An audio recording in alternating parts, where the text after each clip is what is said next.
Hello everyone, myself Dr. Ankit. So today we are going to have first journal club of this year, and many of our junior residents are not aware of what is a journal club. So in a journal club, what we used to do is we used to take an article of any of the important article, and we dissect out every part of the article, critically appraise it, and at the end we will decide whether to use the findings of the article or not. So today, the peak of the evidence-based medicine pyramid, we are going to discuss about a meta-analysis. So this is the medical literature. Any topic we can go and read about a topic book by book. For example, cardiac arrest. So you can go and read each of the articles, and we can accumulate the knowledge about that topic per se. Or else we can go and read a review or a particular chapter which has been written by an expert about that topic. Or else nowadays we have laptops and mobiles. So in a laptop, a very concise review can be also seen. Or with a mobile, we can see like 4-line highlights and we can understand what the whole article is about. So this is the whole medical literature, and it is growing exponentially. And in the COVID literature, per se, COVID literature has really bombarded the whole medical literature. We can go by reading one by one article. We can read a review. We can read a systematic review. So today we are going to discuss about the systematic review and what a meta-analysis is. Our discussion will be limited to particularly the methods and to understand how to read a meta-analysis aspect, the concepts of meta-analysis, and what is a meta-analysis? This is a part of systematic review. So we have considered one of the articles which was published from our department in the Journal of Emergency Medicine. So this is the Journal of Emergency Medicine, one of the reputed international.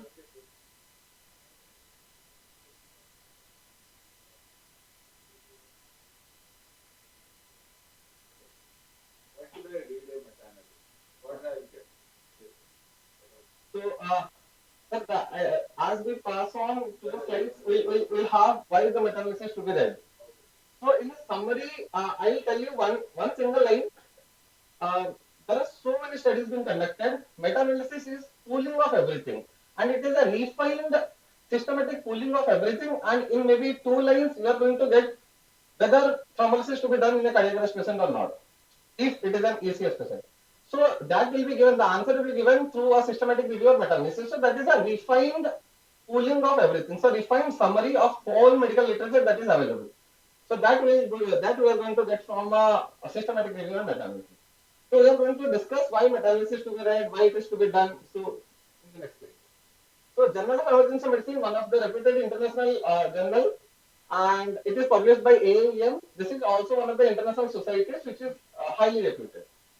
So the topic which you have taken is like endotracheal tube placement confirmation by ultrasonography. It is a systematic review and meta-analysis of more than 2,500 patients. So there are small studies. Most of the studies conducted were in Iran. Like 30 studies were included in this article, and like more than 8 studies were from Iran only. But that those are conducted on a very small sample, maybe 30, 40, 50. So because of that, to get a very precise overview, we conducted this meta-analysis. So how to go about reading it is more important than anything else. Okay. So what are the basic small concepts of a meta-analysis and how to go about reading it? First thing is how to read it first. Okay.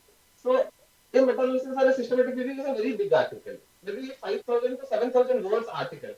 This was published in an 11 pages article. So even if I also start reading it, I will also get lost.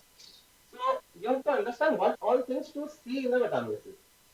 So you can go about you can see the summary at least, means what are the bullet points under which the headings have been divided and what all things to be seen, so that you can read a systematic review of meta-analysis in maybe 1 hour or 2 hours. Okay. So we'll be learning what are the methodology parts, results and discussion.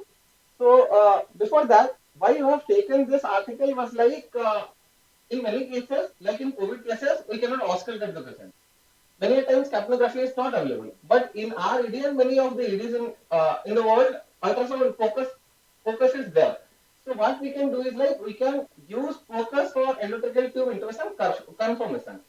So that was the main objective of this article. So we'll be going through the data sources, the study selection, how the data were extracted, what are the assessment of the methodological qualities, and last, the statistical analysis. So meta-analysis is just a very small part of systematic review. Always remember, meta-analysis is not a magic bullet. It doesn't give any answer, because if you put garbage in, garbage will come out only. So you have to always remember, whatever you are putting in the source, then only you are going to get the output. So meta-analysis is not a magic bullet. So that is just a small part of the systematic review. And in the result section, how characteristics of the study are defined, what is the forest plot, and then we'll discuss about very small amount about this article purpose. So coming to the data sources, this systematic review was performed according to the Prisma guidelines. So we have to know, whenever you are conducting any of the studies, you have to know which guidelines to be followed up. Anyone knows where to find the guidelines? Akhil, where to find the guidelines for a study? For example, you have conducted an RCT. You must have followed a guideline. Where to find the guideline? You have to know that also.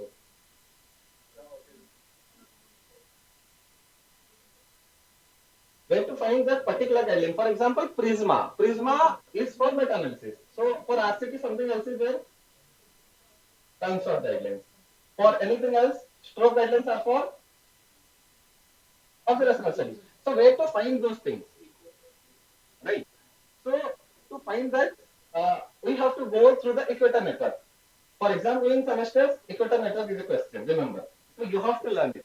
So what is an equator network? Equator network was a worldwide network to give the guidelines about how to report or how to conduct a study, particular type of study. So equator full form is like enhancing quality and transparency of health research, and these are the reporting guidelines, which are the main guidelines. Though there are 488 reporting guidelines published till now. So you have to remember at least this first maybe 7 or 8 reported guidelines, means you have to know the names at least, and consult guidelines you have to read up. Okay. So we have followed the Prisma DPA guidelines. That is one part of Prisma guidelines. That is preferred reporting items for systematic review and meta-analysis.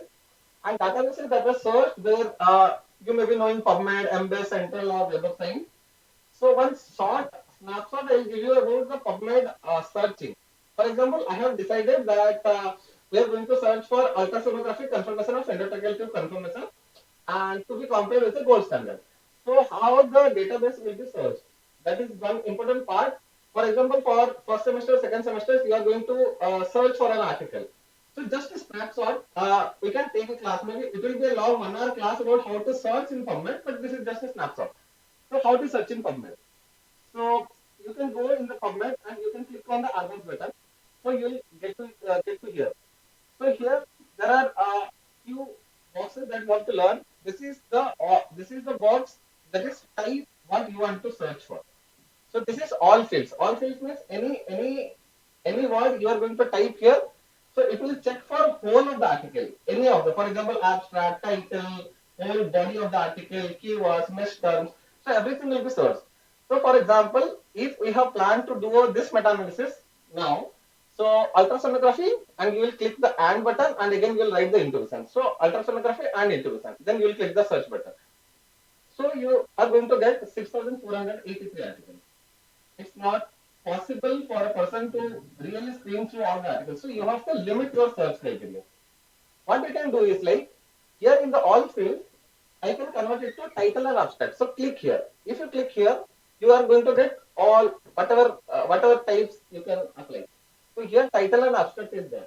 So if you select title and abstract, this means ultrasonography will be only checked in title and abstract of the article. If the article has the term ultrasonography in the title or in its abstract, it will be selected. And similarly for the introduction. And means plus sign. Okay. So now the articles from 6,000 articles, it has limited down to 298, which we can really read up. Okay. Whereas my thought was that I want to search a meta-analysis, which was done on ultrasonography and intuition. So what I can do is like, I'll select, this is one thing I have written. I'll select a publication type and I'll write a meta-analysis here. Everyone understood? So all the 3 things should be there. Now it is limited to the 6 resistance. So this was one of the articles which we published. So this is how we are going to search, and we are going to limit our search for a particular type of article. So you have to learn this, and you can go in the comment only, and you read, you watch the video using the advanced search filter, because this is very necessary, not for a systematic review person, but for any of the articles you are going to search for. Now, so there are so many databases, so not needed. There are major databases like PubMed, MBA, Central, maybe for nursing journals, Sinahal is there, for grey literature, Open, Dray, and systematic snowballing. Someone may ask, what is systematic snowballing? Systematic snowballing is like those who have used PubMed in the browser, you must have seen the similar articles button. So that is called a systematic snowballing. You may find one article, then see all similar articles, then you may find another article, then you may click on the see similar articles. That is called a systematic snowballing. So these are the data sources that you can search for. So now point is like in the systematic review meta-analysis, you have to first define what data source you want to search for and what is your objective first. Now you have to select the studies. So how will you select the studies? According to the Prisma guidelines, two independent reviewers are must to select the studies. Because I may be selecting some of the studies, another person may be selecting another number of studies. And they have to have a consensus that these studies to be included in the meta-analysis. So here what we have included is like strict inclusion and exclusion criteria for a meta-analysis is very necessary. N number of studies will be coming in the search. So you have to have a very strict inclusion criteria. For example, the studies which have shown the diagnostic accuracy of focus, first thing. Second thing, for confirmation of ET2 placement, second thing. In the adult patients, third thing. And compared with the gold standard is the fourth thing. So this is the inclusion criteria. If all the criteria is matched, we'll select the study for the systematic review. If all the criteria, any of the criteria is not matched, we'll exclude. And there are particularly exclusion criteria also. So this is the main core thing for a systematic review to be done. So when you start with a systematic review, the inclusion and exclusion criteria is very important, because that will only select the major important articles. So that's why the meta-analysis is the refined pooling of all the data. Okay. Now, how to extract the data? Just in the Excel sheet, you have to read all the articles. Then you have to extract the data. For example, study, ID, maybe characters, country, whatever. Whatever amount of data you want to extract from the papers, you have to extract. Or sometimes you have to go for the supplementary material, or you have to contact the author. Because majority of the articles doesn't supply the information that you need for the meta-analysis. So you have to contact the authors to get the information. Now, after that, what we did is like we have searched all the articles, inclusion, exclusion criteria has been applied, and now we have really got maybe a few number of 30 articles. After extraction, you have to go for an assessment of the methodological quality. So here in our article, the methodological quality of the study was assessed using Quadas tool. So these are other tools. Just you have to see this. You don't have to perform how to do a Quadas tool, but you have to know that this Quadas tool has been used. If the systematic review has not really done a proper methodological quality check, again garbage in and garbage out will be the concept. Okay, that's why it is very necessary to see all these things, whether they have used a particular quality assessment tool or not. And another thing that we can use is for the publication bias. Anyone knows about publication bias? Roshan, any idea about publication bias? Again, bias in the studies will be question for you. That is very necessary. You have to learn all the biases, at least basic. So,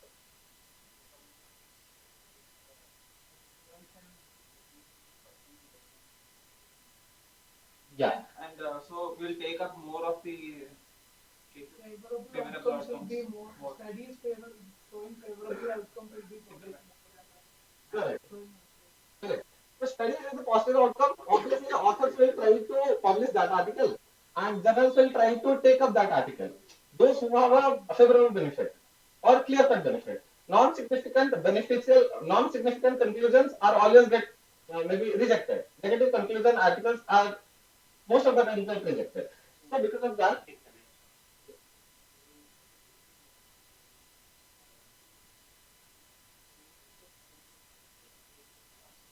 yes, sir. For example, if you're doing a meta-analysis sequence, you probably content to be Better. Yes, sir. So it is for the different type of studies, which type of tool you are going to use. It is because one of the diagnostic accuracy studies. So what inclusion criteria was there? According to that, you have to use the methodological quality tool. And another thing what you can use is statistical method to see for the publication bias. So this is called as funnel plot analysis or publication bias analysis. Uh, what is this? Is like in the x-axis there is something called as effect size. So we'll learn the effect size again. Effect size means just for example you remember like odds ratio, risk ratio, hazard ratio, standard is mean difference, proportion, whatever. So here there will be the effect size on the x-axis. Here on the y-axis, from the above down, there will be the standard error of the effect size. Okay, just you have to remember how it is done is not it is not under the purview of this class per se. So here, if these two are put under, if these two are graph, so that will be a scatter plot. For example, this is one single study where the effect size might be 0.3 and the standard error may be 0.6. More precise study will be on the top of the peak, less precise study will be on the base. More precise study will be on the top of the peak because standard error is less. Less is the error, more precise the study. Now, what is being told is like if in this type of scatter plot, if it is symmetrical in nature, then there is no publication bias is there. If it is asymmetrical in nature, there will be a publication bias. So just have to remember, just visualizing the funnel plot, you can say whether publication bias is there or not. Because if publication bias is there, really you cannot conclude what is there. Okay. Yes, sir. बहुत सारे अपने supplementary में डालते हैं. हाँ. Then article में नहीं डालते हैं.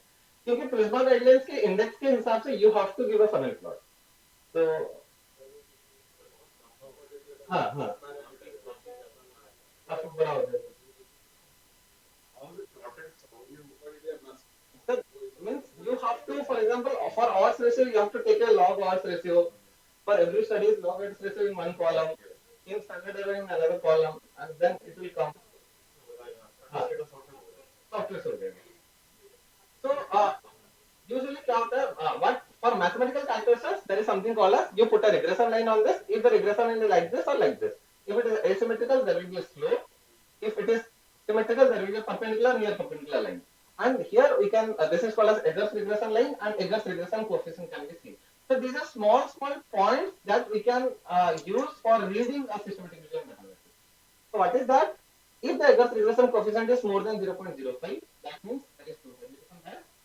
If it is less than 0.05, less than equal to 0.05, there will be a publication bias. So now, for our article, for our article, what is there? What is that? Whether publication bias is there or not?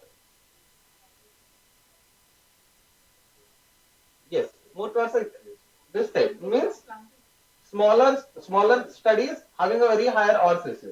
That's why there is a slanting. So Edgar's p value is less than 0.05, so publication bias is there. So at the end, if publication bias is there, you cannot do anything. Okay. Sometimes the author group might decide that we will go ahead with the meta-analysis. Sometimes author group really decides we will not go with the meta-analysis. We can just wait for the systematic review and we will publish.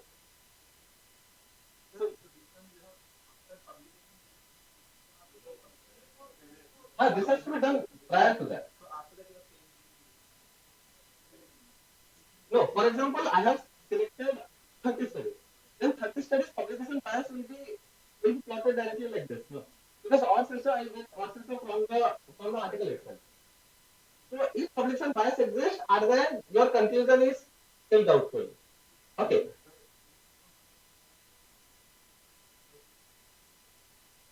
It is for the meta-analysis. It is for the meta-analysis.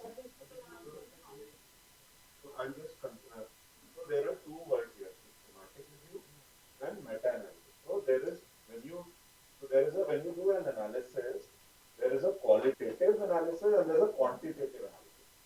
The qualitative analysis is a systematic review where you do these things, study selection or selection, and then checking the quality of the studies which have been included. And then quantitative analysis is the meta-analysis, which is a part of the systematic review. Systematic review is big surface, and quantitative analysis is the meta-analysis. So, अभी ये meta-analysis This is for the meta-analysis person. We will get again to that Venn diagram what sir is telling. We are going to reach that later also. So, so these are the main methodologies that we follow, and then only we'll go ahead with the meta-analysis. So, statistical analysis part of a systematic review is called as meta-analysis, but the group of the authors has to decide whether they want to go for a meta-analysis or not, because that is very important. So, this is again coming to the basics. Vaishnavi, what is the evidence-based medicine pyramid? ABM pyramid. This will again be a question.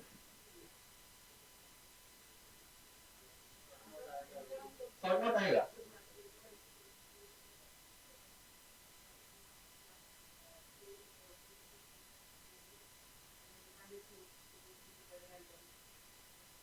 Then randomized control trials, multi-center randomized control trials, and all. So this was what we are telling. So evidence-based medicine pyramid is an important part we have to know, because as an academician, we have to know where we stand, where the article stands. So these are just expert opinions. After that, there will be observational studies like case reports, case series, and cohort. After that, there will be experimental studies like non-randomized control trials and randomized control trials. Above that, there is something called as critical appraisal literature, like for example, up to date. Up to date is a critical appraisal literature. Above that, there is something called as systematic review and meta-analysis. So this is the pinnacle of everything. So highest level of evidence, if you are focusing on one of the field, systematic review and meta-analysis is the pinnacle of the evidence. Anyone knows what is new evidence-based medicine pyramid? Surya, any idea? So this was published in AIIMS in 2016. So they have given another concept of new evidence-based medicine pyramid. What is that? This was the previous pyramid, what we are studying.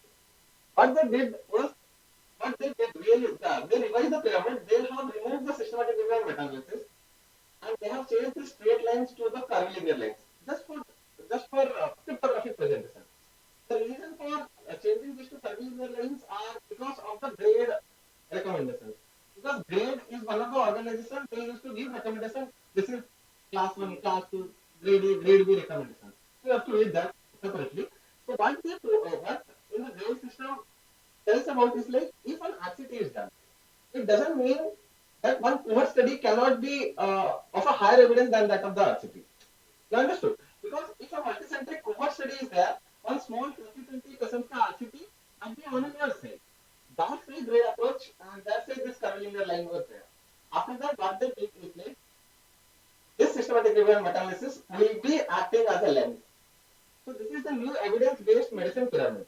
So with the lens of systematic review and meta-analysis, you are going to see all the articles. It is not the pinnacle of evidence. It is the lens through which we are seeing all the articles. So if one question comes, you can really write this things. So what he is saying is a high quality cohort study may actually provide more evidence than a badly performed randomized control. So this is the evidence-based pyramid. So what is the meta-analysis? What Akshay sir was telling. So this is, for example, all the reviews. Along that Venn diagram, this is the systematic yellow is systematic review. Some of the systematic reviews can only be considered for a meta-analysis, and above that, some of the meta-analysis can only be considered for a IPD analysis, that are higher level of analysis. It is individual patient data analysis. So why to perform meta-analysis? As Bhoi sir asked, why to perform meta-analysis? That is very important. To increase the power. To increase the power, it means if you are having a small sample size, the power will be very low. If you are having a very high sample, very large amount of sample size, your precision, your power, your confidence interval will become low. Okay, it will become narrow.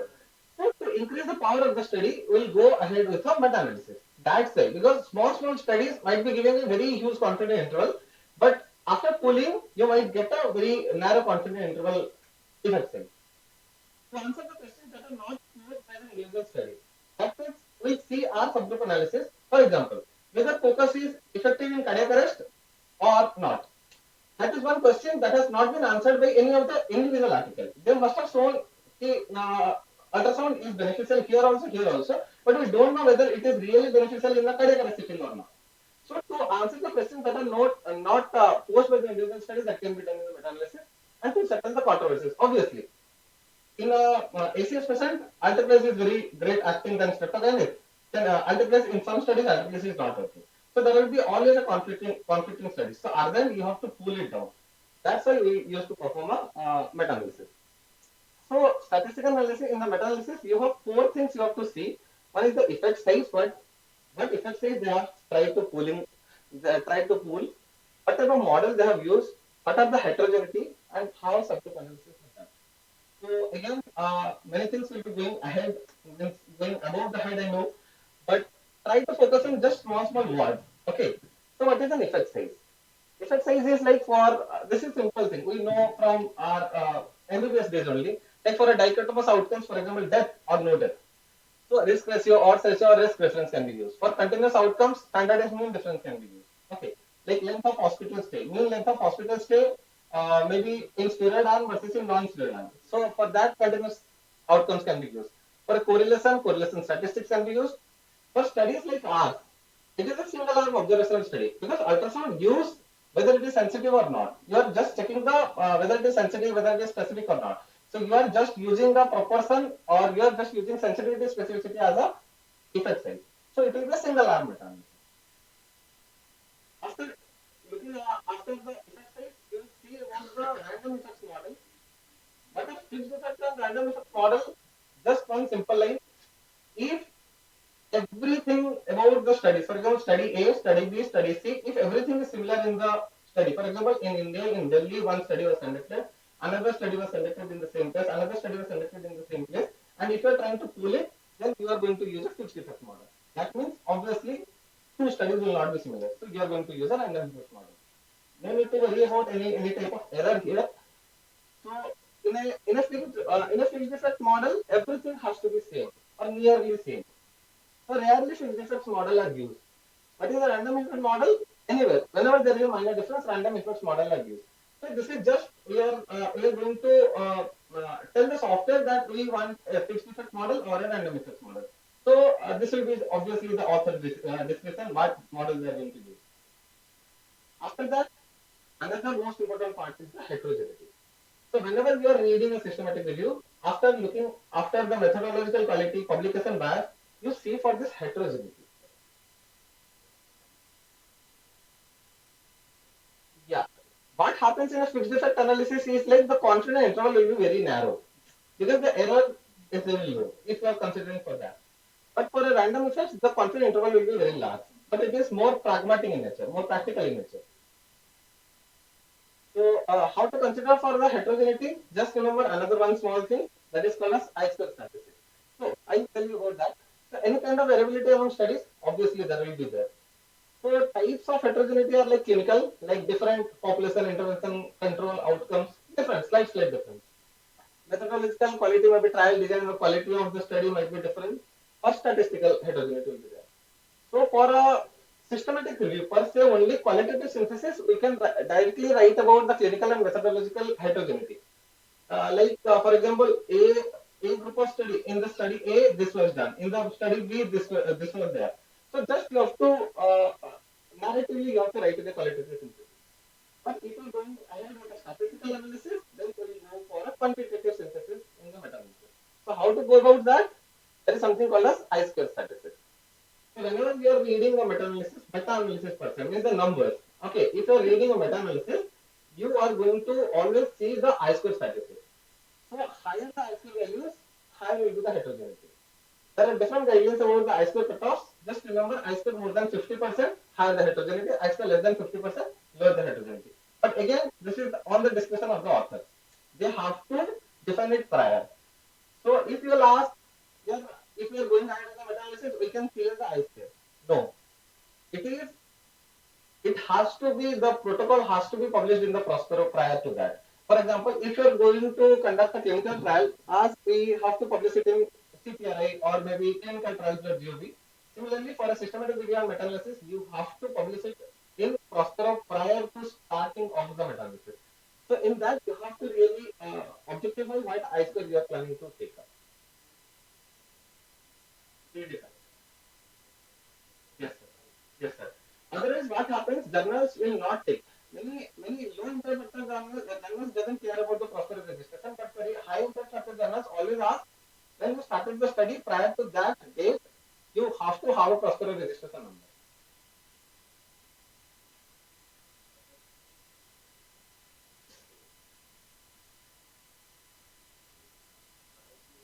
No, sir, no, no. Everything tentative. Yeah. This, yeah. Methods we are going to use. I have not used Prisma per se. So I have used Prospero. In that, you have to give tentatively that we are going to use this, we are going to use that. Uh,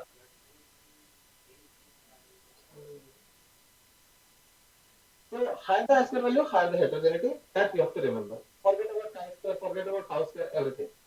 So if there is no heterogeneity, you are very happy. You are going to accept the results as it is. But always heterogeneity exists. That is again the norm. So if heterogeneity is there, what you can do? You can go for a divide and rule policy. You can go ahead with a subgroup analysis. Again, one of the beneficial effect of conducting a meta-analysis is you can go ahead with a subgroup analysis. For example, cardiac arrest versus non-cardiac arrest. No one has done, but we can really do. Though the individual studies have not answered that particular question, we can go ahead with that and we can answer that question. So subgroup analysis involves splitting of all the studies into different subgroups, whatever you have decided priorly, so that to investigate the heterogeneous results. Obviously, we are discussing that. And answer specific question about a particular patient group, like cardiac arrest. Cardiac arrest group, whether endotracheal tube intubation confirmation by ultrasonography is good or bad. Okay.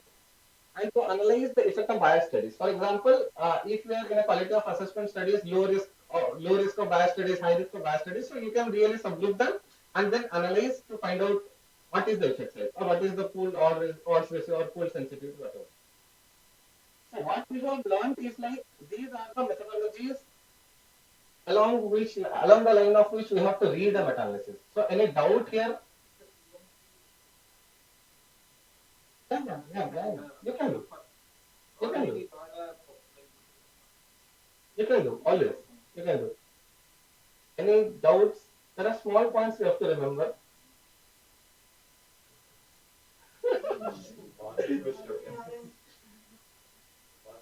हाँ बाद में quiz तो है. So how to read about the results? So now again we are all attracted towards the main part. So what are the results? So what is Prisma? We have learned what is Prisma. So Prisma has a Prisma flow diagram that has to be followed up. That is preferred reporting items for systematic review and meta-analysis. This figure has to be published with the article. And this is where the system, again the systematic review per se, the term systematic comes here. So when we have made our search criteria, our group, when we use it in PubMed, we are getting 1146. Similarly, MS and all. So total articles which are records which are searched were like 8751. Obviously, we cannot read them. Okay. Then after removing the duplicates, at the end, full text articles which are assessed for the eligibility was 112. So the group has to read all the 112 articles to really write the systematic review. Okay. So then there are many articles which will be excluded, and at the end, 30 articles were included. So in this meta-analysis, we included 30 observational studies, which have obviously used ultrasonographic confirmation for endotracheal tube intubation. So this flow has to be given. Now this is the characteristics of the included studies. So total of 30 studies were included. One study was from India, and here the standard ETTube confirmation method, most of the times they have used a capnography. Obviously, capnography was considered as the gold standard, but some of the studies have used fiber optic laryngoscopy also. And what ultrasonographic technique was used? So if we will read this article, because I'm not focusing on what are the different signs of ultrasound in sonographic confirmation, because that might be another class. Okay. So how to go about it? What is focus guided RSI? Okay. One article has been published from our department only on focus guided RSI. So go and read about that. So these are the characteristics of the included study. After that, we'll go for forest plot. So the name forest plot came not from Parkinson, like Parkinson's disease, from Parkinson, Dr. Parkinson, Dr. Alzheimer, Dr. Asperger. It is not from forest plot. So what is that? Is like this is the forest plot. What it is like it is the different height of the trees in a forest. That's why the term forest plot came. So we'll be using the forest plot of another better article. Okay, because there are small number of sample sizes in that. we have 30 articles. So to understand the forest plot, it is very difficult for us to understand the forest plot of this particular article. So we'll be using another article. So just remember what is the objective. Objective is to study the impact of e-CPR, that is ECMO CPR, one type of CPR, as compared to the conventional CPR on the discharge rate. So ECMO CPR versus conventional CPR on the discharge rate in cardiac arrest. So that was the simple objective of this meta-analysis. So this is the forest plot. So each line will be from one study. So each study is represented by a single line. And then after that, there is called as something called as event rates. For example, in the ECPR run, how many events happened? That is 15 out of 46 got discharged. Similarly, in the conventional CPR, in Chenatal study, 8 out of 46 got discharged. So that is the event rates that will be published in the forest plot. Then what are the weights given? For example, a bigger study will be given larger weight. A smaller study will be given a smaller weight. So that weighing is what really gives power to the meta-analysis. Other than the effect estimate, for example, risk ratio. So this is the effect size risk ratio. So what are the estimates? In the Chenatal, the risk ratio was like 1.88, which ranges from 0.8 to 2.9. This last line will be the summary, that is called as pooled risk ratio. This is the pooled risk ratio. We'll study about that. And this is the forest plot. So and then you have to define everything and then you have to write about the forest plot. So what is that forest plot per se? It's like this is the line of no effect. Okay. So you have to remember what is line of no effect. Like for example, ratios like odds ratio, risk ratio, hazard ratio. Line of no effect is 1 because it's a ratio. It cannot be 0. For mean difference, standardized mean difference, for example, just quantitative lines, for example, quantitative variables, it will be a 0. But for a single arm study, like sensitivity, specificity, there will be no line of effect. Means like no line of no effect. Now, this this box is the summary point of the study. For example, in the Chenatal study, the expression was 1.88. So this center will be showing the summary point. That is 1.88. The confidence interval was ranging from 0.88 to 3.98. So it will go beyond behind the one line, so 0.88 to 3.99. That means if the line crosses line of no effect, the results become statistically insignificant. So whenever you are seeing the forest plot, that is the face value of a meta-analysis. So if it crosses the line, that means there is the study doesn't have a statistically significant outcome. Another thing is the size of the box here. If the weight given to the study is lower, the smaller will be the box, which is directly proportional to the sample size of that study. So even the lower the weight, higher will be the confidence interval. And this is the summary measure. Everyone is very interested in looking at the last diamond. So this is the summary measure. If the summary measure, this center of the summary measure is the summary risk ratio. The main value, full value, that is 1.86, and the ends of both the ends will be the confidence interval. So if this diamond is crossing this line of null effect or no effect, that means significant. That means the results are not significant. So this is the at the end you have to remember this much, and forest plot is always a question. Okay. Previously it was asked, so you have to remember every part of the forest plot.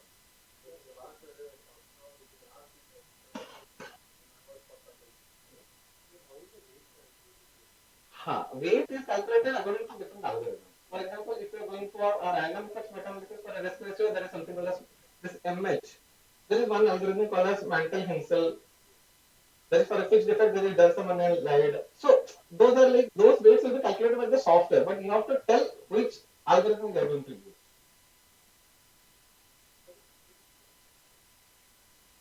We will see. So any doubt in forest plot, because forest plot is an important tool. Okay, sir. What is risk ratio? Anand. Yes, sir. Yes. Anyone else? Subrat. What is risk ratio? For example, I'll show you that. What is risk ratio? This 1.88 means here. Just focus on the chain study because we used to calculate, no, in statistics. So I'll tell you. So this is the incidence of events among the total population in one arm divided by incidence of events by total population in another arm. That we used to write the A by A plus B by C by C plus D. So these are the risk of patient getting discharged in the treatment arm divided by risk of patient getting discharged in the control arm. So the ratio will come as risk ratio. Yeah. Incidence of outcome in the control group. Okay. No doubt. First years. Okay, we'll go on. Ratio of ratios. Ratio of ratios. It's a ratio of ratios. And it's basically when there are two groups, one is a control group, one is a treatment group, or the intervention. So उन दोनों को compare करने के लिए risk ratio, odds ratio, relative risk ये सब. Right. So what does 1.88 means? 1.88 means it is more. That means in the ACPR group, the discharge rates were higher. But whether that is significant or not, that has to be seen through the confidence interval. So the confidence interval, lower confidence interval is 0.88, higher was like near the 3.9 and 4. And the one is in between because it is crossing the null value. One. So if one comes between the both the confidence levels, so then the results become statistically insignificant. For example, this study, for example, this last study, this is statistically significant, showing that e-CPR is beneficial for increasing the discharge rate among cardiac arrest. So that's why we used to push so that we can find out really what is happening. Okay. Tendency of ECPR is better. Like the chances that the ECPR is actually better than conventional group. But it is statistically, very clinically significant, but it is not statistically significant. Understand? इसका ये मतलब नहीं कि इसे बार नहीं करना है. Number of studies कम है ना. Sample size बहुत छोटा है. So it is statistically insignificant, but you may have to do it. So research को कैसे interpret करना है वो different चीज हो जाती है. Clinically significant and statistically significant two different. That's it. From this meta-analysis, this was published in 2018. Okay, but yes, we are seeing as Akshay was telling, this goes towards ECPR. Though numbers are not helping it. Okay, that's a bigger activities were done. RS trial came, now another trial came in JAMA. So both bigger trial came and showed that it helps in ECPR helps in increasing the ROS and survival. नहीं sir अभी तो दो studies है अलग बिगर acids का पहला वाला RS trial कुछ 20 या 30 का था एंड नाउ द नेक्स्ट जो अभी रिसेंटली 2 मंथ्स पहले आया है वो आर्टिकल लाइक 200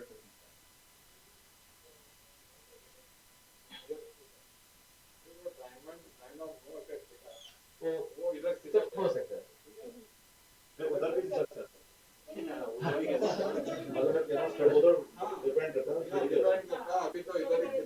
तो इधर लग रहा है. और हो सकता है कि जैसे हाइपोथर्मिया में तो उल्टा हो गया ना. हाइपोथर्मिया में इधर भी सकता था, आज तो फिर उधर चला गया. So that is called as updation in the knowledge.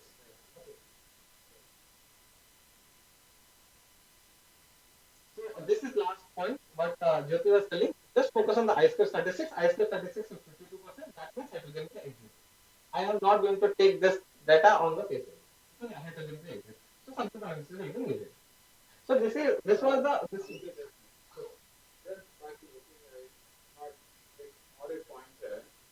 Just by looking at the diagram itself, if you find the zigzag like this, that means that it is usually insignificant. Yes.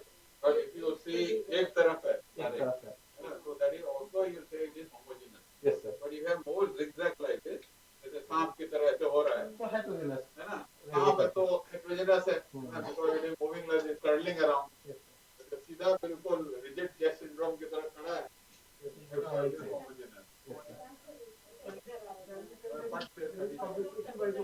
No. We cannot tell publication bias because error is not there.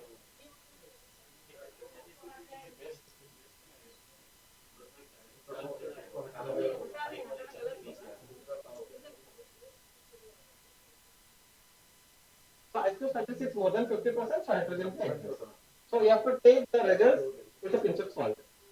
So now our article will go fast. So this is our article's forest plot. As I have told, the forest plot of our article is single armed. It is not risk ratio or ratio. It is just a proportion, the sensitivity specificity. So combining all the 30 articles, we have found that ultrasound is 98% sensitive, which ranges from 97 to 99% sensitive to find out whether the ET tube is inside the trachea. That means it is nearly similar to a capnography. Similarly, the specificity is also very high, 96%, which ranges from 90 to 98%. So this can really change the management. If capnography is not there, yes, we can with a blind not blind, we can really use the ultrasonography for confirming the ET2. Okay, so this is the combined results that it is very sensitive and highly specific, and more than 2500 patients are included, so it is very precise. And these are the subgroup analysis. We conducted the subgroup analysis because it was a pre-specified subgroup analysis. For example, ED versus non-ED, whether it is different or not, because that is necessary. We are working in ED setting, but in an ICU setting, it is very easy to do. In an ED setting, it might be very difficult to do. Okay, so is there any difference in sensitivity specificity? No, there is no difference. So at the end, we have pulled everything, and we have concluded that by an emergency physician in the busy ED setting, ultrasound is highly sensitive and specific to find out whether the ET2 vision is in the correct position. So that was the conclusion of this study. No, no, no, no. This one is this slide. I told you that this is the combined sensitivity 0.9. If we are quickly using everything, no, I think the common sensitivity is like that. So that is not line of no effect. That is the real previous summary pooled measure. Yes, that is the summary pooled measure. This is not a forest plot. हाँ, so forest plot के लिए we have to have a diamond. Okay, diamond होना जरूरी है to define it as a forest plot. हाँ. So this was the subgroup analysis we conducted because yes, obviously in the cardiac arrest setting, whether it is useful or not, that is a important point that has to be noted. So here what we have found that specificity really decreases. Specificity in cardiac arrest setting decreases in when we are confirming endotracheal tube confirmation using the ultrasound. Now let's see. So what happened is like the capnography is the gold standard. In cardiac arrest setting, that also decreases. Means if you are putting fiber optic laryngoscope for everyone, that will be the gold standard. Okay, capnography itself has a very low specificity. Most of the gold standard studies have included has used capnography itself. That's why the specificity came down. Understood? Garbage in and garbage out sources. Okay. So at the end, the one single slide for discussion. Ultrasonography is accurate for confirming ET tube intubation even in a busy ED setting, even in the hands of emergency physicians. Because there are some studies who have used radiologists to confirm the ET tube. Okay, there are some prior meta-analysis that was done for on the over 1500%, over 600%. So this was an updated meta-analysis. So meta-analysis can be updated. As I was telling, for ECMO CPR versus conventional CPR, updated meta-analysis has to come. Okay. What was the limitations of our study? Obviously, small sample sizes were there. There were significant population bias, significant variations in sonographer screening status because we don't know. In some of the articles, physicians have done, some of the articles, junior residents, some of the articles, senior residents. So that's why. And different confirmation methods were there. So we did a subgroup analysis divided on the basis of different confirmation methods also. That was found to be nearly similar with. And then today's our topic was how to go through a systematic review and meta-analysis.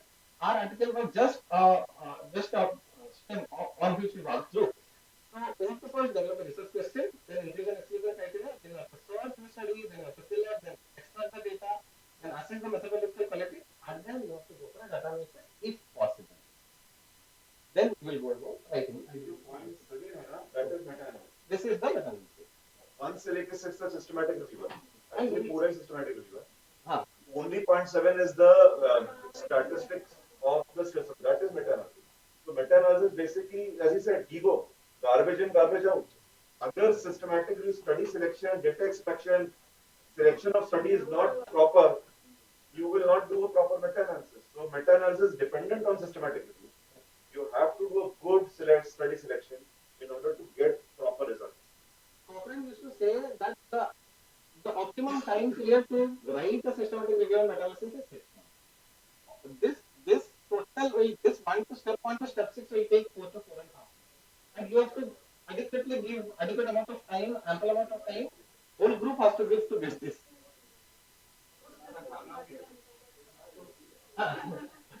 So, and data analysis might take 5 days only. Okay. So, writing a detailed analysis. Yes.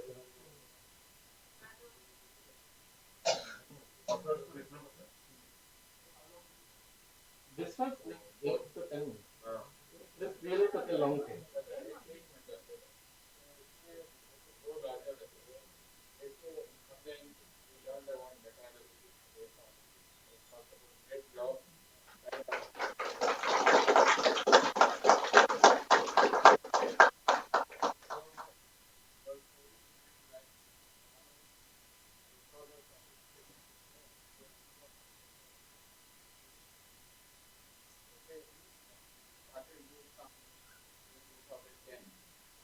By our group when we developed, the people in the West, they were, some of them they were doing, but they not developed the algorithm.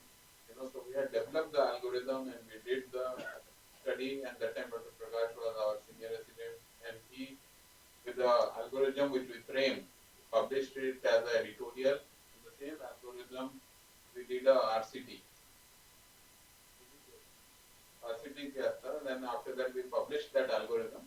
जो algorithm आपका exam में आता है, ठीक है ना, जो focus algorithm हम आपको final exam में, same algorithm, and it was published. Then over the years, then a lot of literature came, and people have focused on various methods and this thing. So there is variability in methods and due confirmation, even which probe to use. When two people have also shown in cardiac arrest. We'll focus on mainly non-cardiac arrest patients in trauma airway, mainly in trauma airway.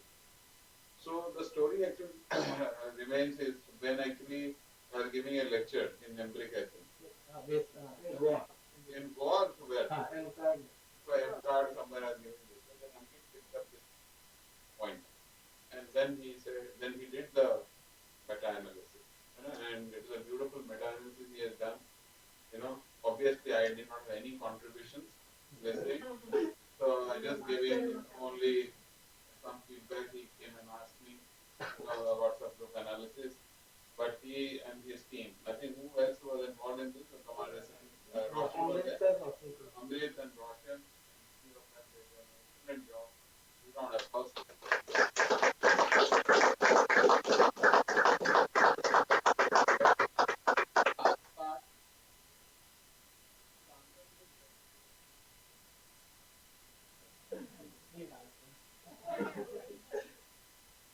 So choose the list that moves from most rigorous to least rigorous. Very easy. Bola. Just 1, 2, 3, 4 concept. 5 minutes maximum. Huh? Which one? So number 3. Right. Correct. What is the meaning of new EVM pyramid? Pradipal.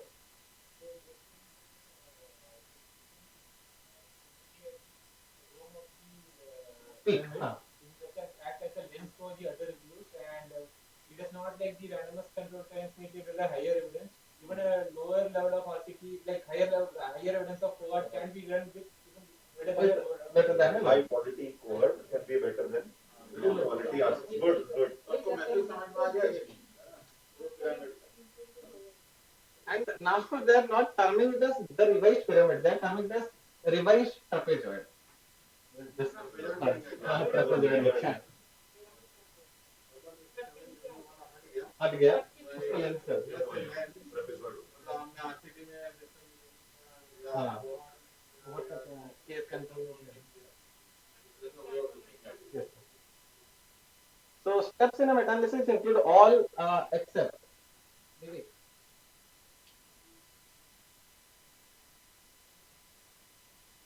Right. Randomization. क्यों randomization नहीं है? Randomization is a step of RCT, not the systematic review and meta-analysis. Great. So a fixed defect model is most appropriate in a meta-analysis when the study findings are homogeneous. Name forest plot derived from anyone can derive. Okay, it looks like height of the trees only. Interpret the forest plot. This will be interpreted by Ravi. So this I'll tell you. The objective has to be understood very clearly. This is one of the articles that Charu is working on. So the association of peri-intuition cardiac arrest with hypotension. If the patient is having pre-intuition hypotension, what are the chances of having a pica? Okay. So Ravi, tell about this.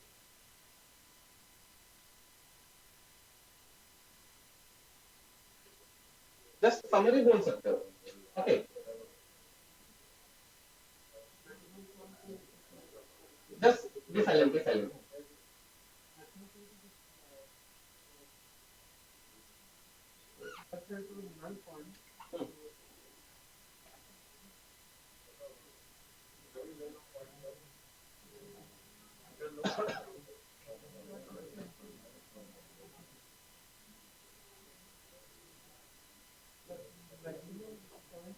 The championship is made a point there. Just keep silent. Let him answer. Championship is the result is made a point there. There is no value for it, and maximum these 3 points देखिए यहाँ पर दो lines है. This is one number line. This is one line. This is just a line dot dot dot करके रखा है. That line has no significance. This is the line of no effect. Now you tell. One is the line of no effect. Because we are learning about off filter, no? So line of no effect is this one.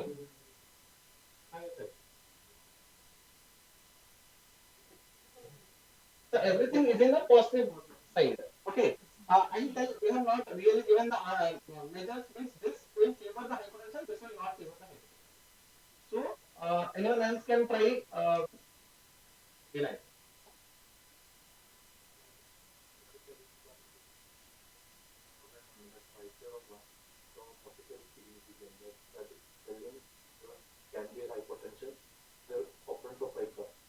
Right. So tell me in one line how to tell this thing, because you have to understand this line. Okay. Tell in one single line, because if the group will try to write a conclusion, what will be the concluding line?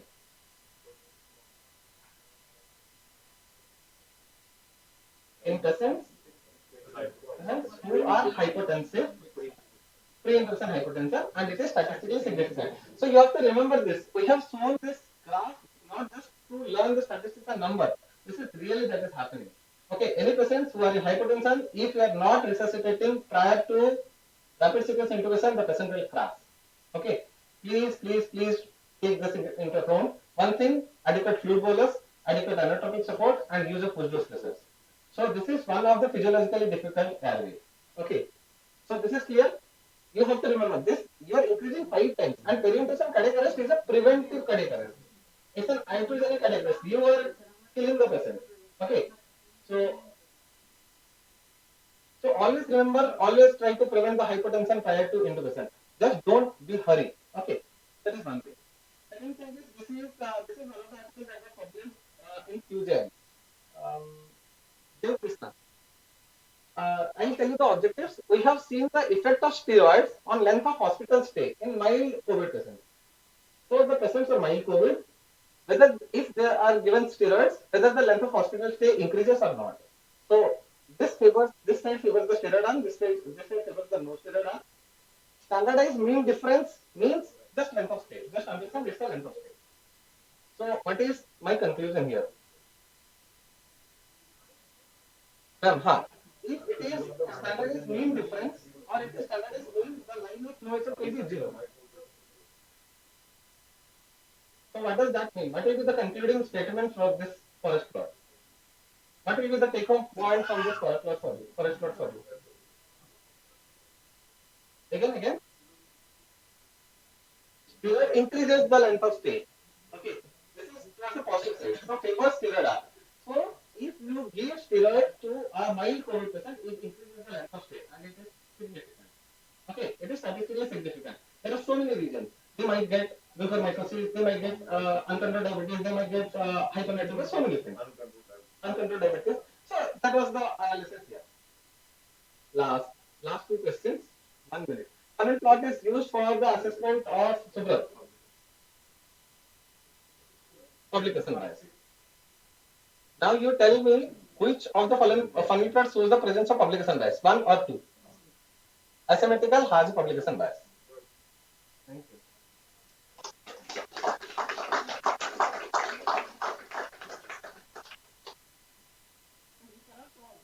You cannot just take the color of apple and orange. Always remember. You have to have a homogeneous.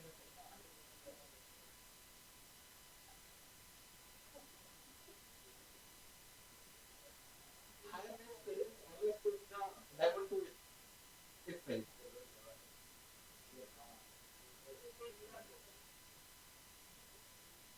So just remember small point if you are going to read a systematic. And many questions will be there for exam going, so you have to read.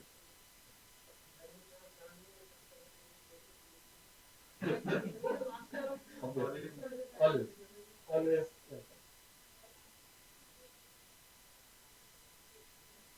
I didn't expect.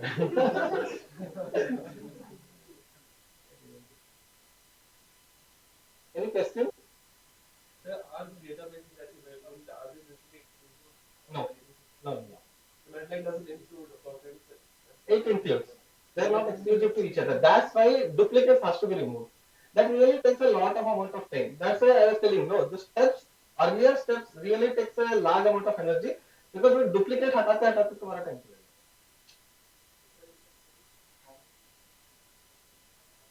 For this three authors have contacted. Supplementary में मिल जाते हैं. Otherwise you have to calculate. बहुत सारे को ना अपने math से calculate करके हो जाता है. Supplementary में मिल जाता है, editorial में मिल जाता है, but किसी किसी के लिए ऑफिस को कांटेक्ट करना. Even 7 तक.